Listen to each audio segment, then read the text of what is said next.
At some point, if you are all right, let's be generous here on a Yeah. hypothetical. At some point, all right, so the hypothetical is the most favorable win you could get for pushing all of this stuff. These two ideas through would be if, say, you got a Republican House to go with the Republican Senate, and you presumably have people from your own party who are running on it, Yeah. who are going to be allied with you in pushing this thing forward.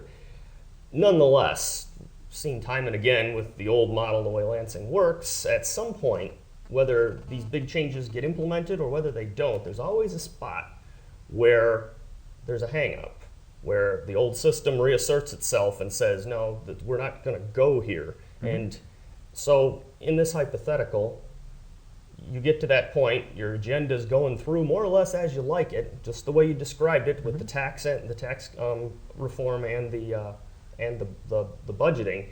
But you get to that sticking point where you're going to get across the goal line, but you got one or two or three Republicans who are saying, we're going to, not literally saying this, but effectively saying, we're going to stick with the old regime. This is changes we're not going to do, and we're going to wreck the whole process right now because we're not going there. It's happened time and again. It will happen to you. What do you do with those politicians when that happens? What are the people of Michigan going to see? How are they going to see you fight for this agenda? Yeah, in a couple ways, because we will run into those issues. It's not a straight line in terms of there will be barriers, there will be tough things that need to be dealt with. And there are two or three parts to that. One, you mentioned having the House, and that would be great. I mean, to have all that happen. The other thing, though, is I don't necessarily think it has to be hyper-partisanship in this environment. Because people are so fed up. I'm talking about a Republican. No, I'm a actually Republican, saying that I think that you could find people crossing the aisle to say this is the right thing to do for Michigan, and that's not unheard of. And quite often, it would be a handful of those people. It's not to say everyone agrees, but enough people to say this is just simply the right thing to do, and that's part of changing our culture. Because one thing I want to make sure of is we get away from this hyper-partisanship, because I want people to win, and I'm happy for anyone to take credit that's part of the solution. I mean, again, that's part of this culture change we need. Sure. We need to get rid of this win-lose mentality. The second thing is one thing that I'm proud of, and I go out on the campaign trail and talk to people, is I need people fired up, not just through November. I need them more fired up in January and the following time period, and it's to leverage the public. It's to actually go out and just, again, share the facts, share the issues, go to that person's district and say, hey, this is our disagreement. You want to chime in on this and make your views known, because that's good democracy. Okay. Change topics a quick second. Close failing schools. I read it in your white paper. Sounds like a great idea. Yeah. Again, going back to the way things have always happened here, we had one of those battles that was won along those lines was the ban on teacher strikes in Michigan. Sounds like a great idea. It's on the statute books. A couple years ago, the largest district in the state, Detroit, walked out. No consequences for anybody but the students who didn't have a school to go to. Yeah. So close failing schools, how do you put teeth in that? Who's going to do it, and how are they going to have the authority to actually make that happen over all of the protective elements that are going to want to keep a failing school open? Yeah, when you have a failing school, you always have to look at several issues. The first issue you have to look at are the kids. And that too often gets lost in this discussion. Because the real question is we're failing to educate them. And how do we get that on track? So that's the outcome I'm really after. And that's the outcome we should all care about. The second thing you need to do is put a context on it is how do you work with the local community that's involved in that process? Because again, the goal of the state government and governor is not to go run everything in the state. It's to figure out how to build a strong relationship with the local jurisdictions. And that will be a tough discussion, but it needs to happen on how we collaboratively do this and effectively do it. And then ultimately is how do we get the top talent in to do it? The people that come in and actually run this to get it back on track.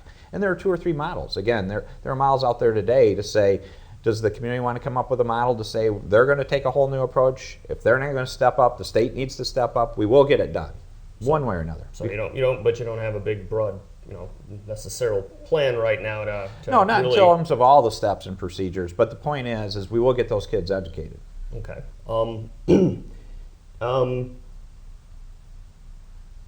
There's something here in your in your white paper also, you note that in your plan that $8 billion in one-time revenue fixes, stimulus spending, and so forth and so on, was used to, quote, mask out-of-control government spending. What's the out-of-control government? What are this, I'm not looking for a comprehensive, how do you find $1.5 billion, but what are some things that we're spending too much money on, or spending, or shouldn't be doing, or should be doing cheaper and more efficiently? Well, there's a whole list, but a couple things that are high on the list that we need to look at is one is, and it's a very tough issue, is the issue of public employee compensation. Sure. And I always couch that in that term because we're talking about people and their families. So we have to do it in a constructive fashion and realize we're asking people to make sacrifices, and we need to all share in those sacrifices in some way. But if you look at, there are two questions that have to be asked. One is what's comparable with the private sector, and then secondly, what's financially affordable. And I don't believe you can check either of those boxes today. I mean, you have great reports, that analyze a lot of these kind of things.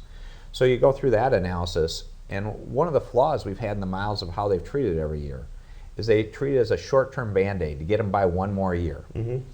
My view is we need to step back on a question like that and look at total compensation. And we need to look at it in the context of regular pay, retirement, health care, and try to work with people on a solution that's going to last 10 or 20 years. And finally make more sacrifice probably day one, but create an environment where everyone knows we're not going to have to go show up the next year and just tap people on the shoulder, because that's how you create even more of this tension. That's partially how we got in this.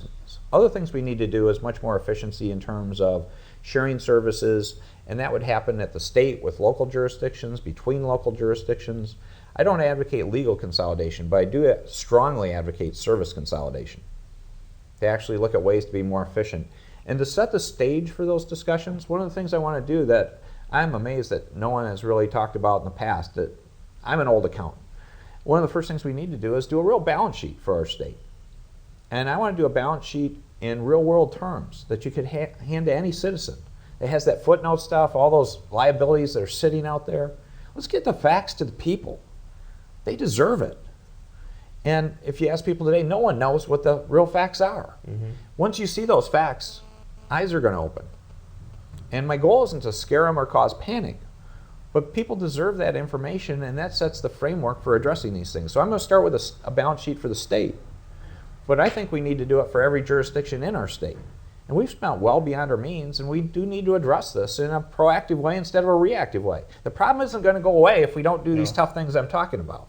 True. But you are, we've already seen it a couple of times this year, just in the last 2 years in the legislature we have now, and that's an issue where the old regime will assert itself and say, we're not going to touch those employee compensation numbers, and we're not going to go where we need to go. But that's where getting the facts out again is the starting point to start that, because if every citizen in the state, everyone isn't going to read it, but if it's available to everyone, we're going to get a reaction out of people. Is there a governor anywhere in America, politician of any sort, whose management style you're looking to, you think you can borrow things from, or? Oh yeah, there are several good ones, but one in particular I like to use is Mitch Daniels in Indiana. Another accountant, I believe, right? Yeah, finance guy. He's he's done a very good job. If you look at it, they have a whole series of metrics and scorecards that when he started with, he said, we're going to measure these things, we're going to go after them and do it that way. And in particular, to his credit, which is extremely irritating to me, is the largest source of business for the state of Indiana is the state of Michigan, because he's created a job-friendly environment. We've got a job-killer environment. Also to his credit, though, he's been good about sharing best practices. So we can adopt those things and hopefully stem the tide and get some back from other parts of the country. Okay. One last quick question before we wrap up here.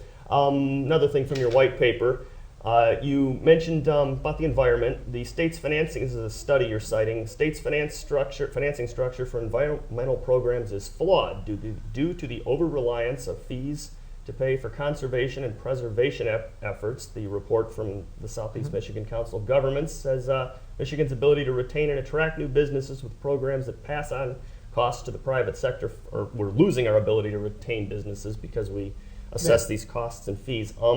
That sounds a lot like another old fight in Lansing, which is over whether you should allow the regulators to fund their department with the fees and fines that they assess. Kind of the old problem of whether the police officer should be able to collect a cut off of his speeding tickets.